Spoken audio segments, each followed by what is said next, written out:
Firstly मैंने congratulation series को thank you. लेके सर सबसे पहले आपसे जानना चाहेंगे आपने सब सुपरस्टार्स को एक साथ लेकर आए हो और कह सकते हैं आपकी करियर का एक टर्निंग पॉइंट होगा और how was your experience working with superstars. Turning point मतलब ये बिगिनिंग पॉइंट ही है। लेकिन मतलब ये इस सीरीज में ये लोग हैं ना कि इस सुपरस्टार्स है इसकी वजह से, ये अच्छे एक्टर्स है इसकी वजह से।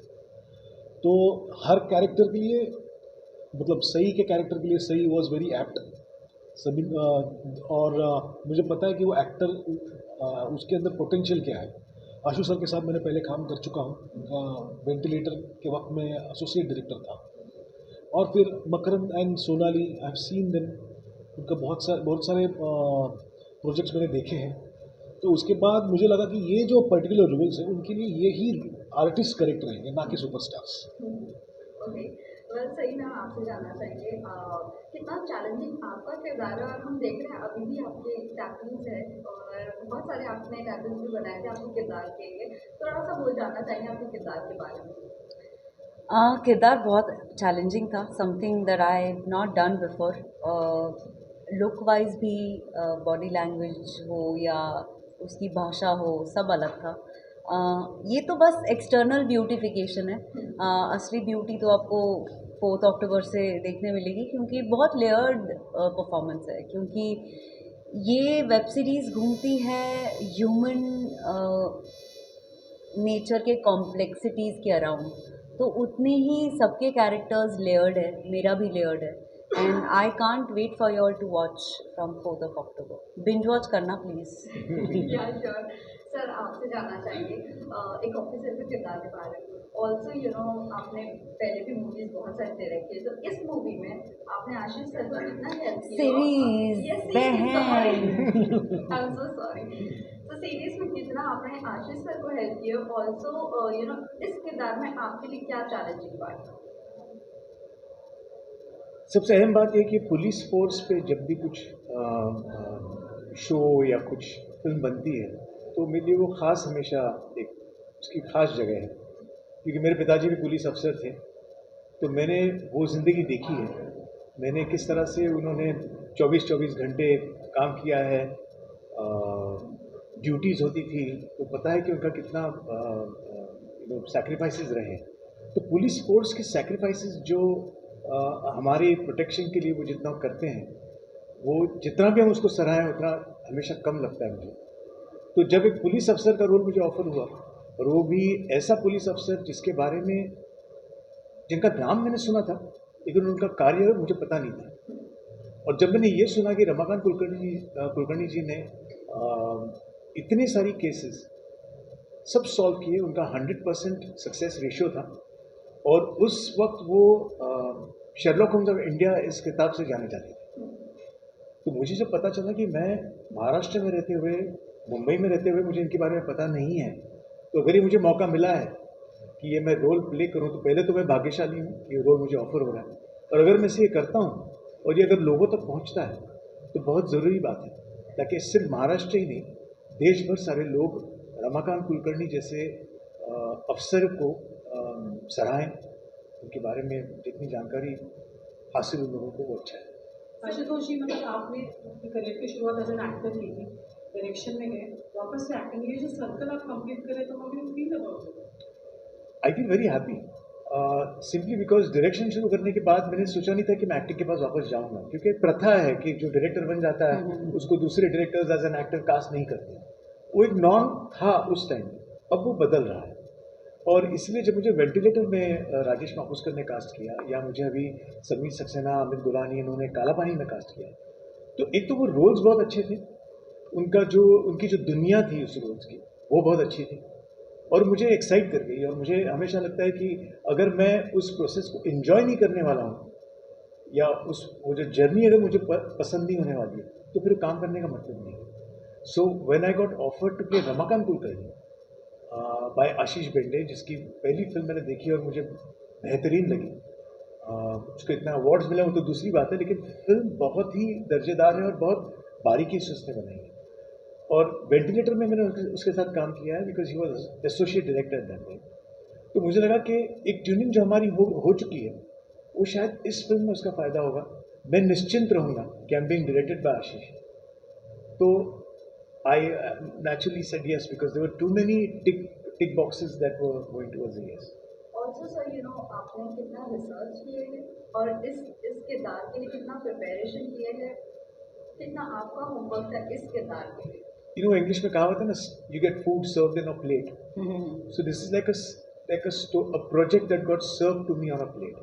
Because इसकी बुक रमाकांत जी ने खुद लिखी थी, डिटेल्ड अकाउंट है वो, footprints on the Sands of crime, जिसके ऊपर गिरीश जोशी जी ने उसका पूरा स्क्रीन प्ले लिखे, 8 एपिसोड। तो उन्होंने 2-2 साल, 2.5 साल उस पर काम किया है, उस पर मेहनत की है और सारी डिटेल्स उन्होंने रिसर्च कर दिया। अब वो ऐसा है कि जब हम एक शॉप में जाते हैं, दुकान में जाते हैं और हम वहाँ पे जैकेट खरीदते हैं और वो जैकेट पहन लेते हैं, तो उसी तरह मेरे लिए सिर्फ ये रमाकांत कुलकर्णी का रेडीमेड इन्होंने जैकेट बना दिया था, वो मुझे पहनना। इस केस में जैकेट नहीं कहूँगा, इस केस में यूनिफॉर्म।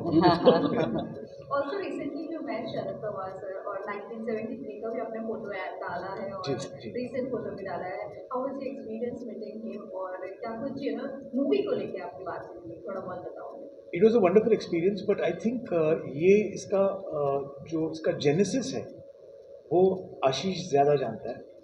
तो मीटिंग तो हमारी बहुत अच्छी हुई and I was happy to meet him and he gave us best wishes. वो बहुत खुश थे कि मैं रमाकांत जी का रोल निभा रहा हूँ, तो उसके लिए उन्होंने बेस्ट विशेस दिए। लेकिन उस मीटिंग में कुछ मज़ेदार बातें हुई जो आशीष आपको बताएंगे। Please sir. रमाकांत जी और शरद पवार जी के बीच में एक अच्छे मैत्रीपूर्ण संबंध थे, लेकिन ये मुझे पहले पता नहीं था। ये रिसर्च के वक्त हमने ये बात जान ली थी, और उसके पहले भी जब रमाकांत जी के वाइफ से हम मिले थे, उनकी फैमिली से जब मिले थे, तब हमें पता चला था कि शरद पवार जी के वो बहुत ही चहेते ऑफिसर थे, और उन्होंने ही 72 में ये मानवत का केस सुलझाने के लिए उनको वहाँ पे भेजा था, मानवत। तो ये सब सीरीज़ ख़त्म होने के बाद हमने कहा कि चलो एक चांस लेते हैं, उनके दोस्त के ऊपर अगर एक सीरीज़ बन रही है तो पूछ के देखते कि हमको आपसे मिलना है। तो उन्होंने कहा आ जाओ। तो हम लोग गए। तो हमें तो लगा था कि 3 मिनट या 4 मिनट हमें बात करने को मौका मिलेगा, लेकिन हम जब बैठे तो आधे घंटे तक हमारी बातचीत चली। उन्होंने पूरी मानवत की कहानी हमें बताई उनके नज़रिए से, और उन्होंने बहुत ऐसी छोटी छोटी चीज़ें हमें बताई कि जो शायद हम नहीं जानते थे।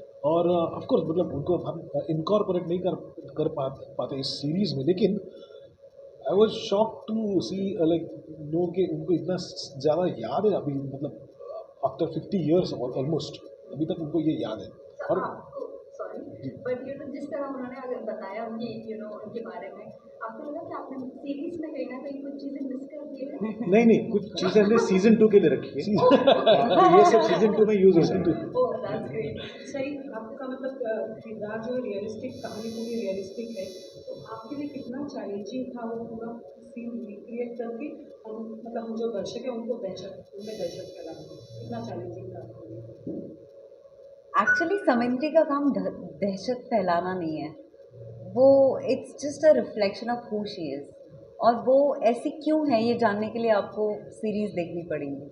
अगर मैंने अभी कुछ बोल दिया तो वो आउट ऑफ कॉन्टेक्स्ट हो जाएगा। तो मैं ये रिक्वेस्ट करूँगी कि आप सीरीज़ देखें और फिर जाने कि वो why she is how she is. There are a lot of reasons, उसकी फैमिली है, सोशल प्रेशर है, बहुत सारी चीज़ें प्ले में आती है जब आप उसको इस तरह से देखती हैं। मतलब टू ऐड टू दिस, मतलब I feel very sorry for सही कि ये जो किरदार ये कर रही है ना, अनफॉर्चुनेटली उसके बारे में वो ज़्यादा बता नहीं सकती। अगर कुछ भी एक लफ्ज़ भी यहाँ का वहाँ हो जाए तो स्पॉइलर शायद अगर दिया तो स्पॉइलर हो जाएगा। मज़ा चला जाएगा। मैम आपसे जानना चाहेंगे सोनाली कुलकर्णी जी का ऑन स्क्रीन आप सिस्टर का किरदार निभा रहे हो, और तो ये जानना चाहेंगे रियल लाइफ में फ्रेंडशिप या सिस्टर कनेक्शन कितना है आप लोगों का और क्या आगे देख सकते हैं?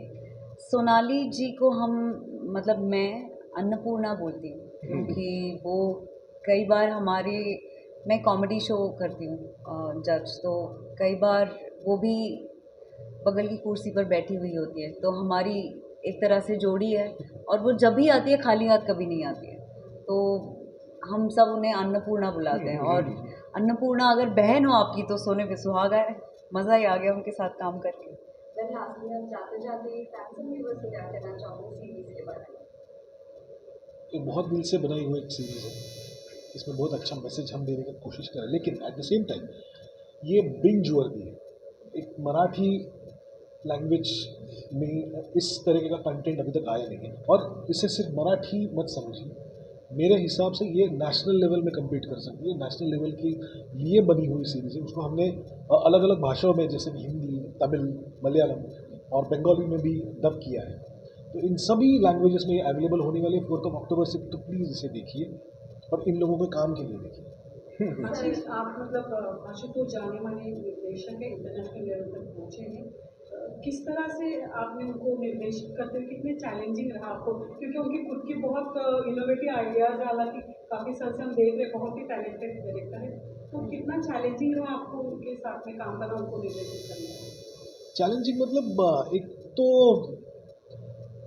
वो उनके अंदर जो डायरेक्टर है उनको वो घर पे छोड़ के आ रहे हैं जब ही इज़ एक्टिंग, और इसकी वजह से, और ही ओबेज लाइक जो भी मैं उनको बता रहा हूँ, अगर उनको कुछ एक आध चीज़ अगर ऐसे लगे कि ये थोड़ा अलग हो सकता है तो वो मैं बहुत मॉडेस्टली बता देंगे।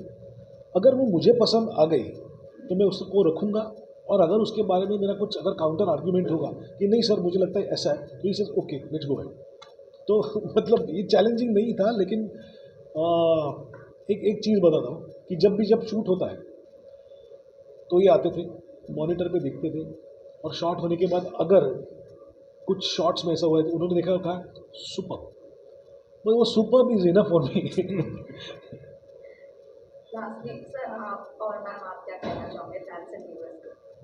4th October, mark your calendars now. Ashutosh जी, मैं तो हमारे जितनी हिंदी भाषीय ऑडियंसेस हैं जो ये शो देखेंगे, मैं उनसे ये कहूँगा कि प्लीज़ ये शो देखें, बिकॉज़ ये अगर आप वो देखते हैं और अगर ये शो नेशनल होता है तो मराठी जो भाषा है, मराठी लिटरेचर जो इतना रिच है, एंड मराठी लिटरेचर में इतना सारा साहित्य पड़ा हुआ है जिसके बेसिस पे वेब सीरीज़ बन सकती है। तो ये पहली एक वेब सीरीज़ ऐसी होगी Manvat murders, which is going to start this trend. तो अगर आप देखते हैं और आपको पसंद आती है तो it will help Marathi web series to begin again in a big new way. Ashutosh ji, आपकी फिल्म लगान ऑस्कर में जा चुकी है और आपको काफ़ी एक्सपीरियंस है, अभी लापता लेडीज भी जा रही है, तो क्या कहेंगे इस बारे में? एक्चुअली ये सवाल इस मानवत मर्डर्स के बाहर का है। हाँ, क्योंकि एक आपका रिएक्शन जानना चाहिए, इनके सीधे अभी नहीं, साइंड कमेंट्स है। Thank you so much. Thank you. Thank And all you. the very best. Thank you. Thank you.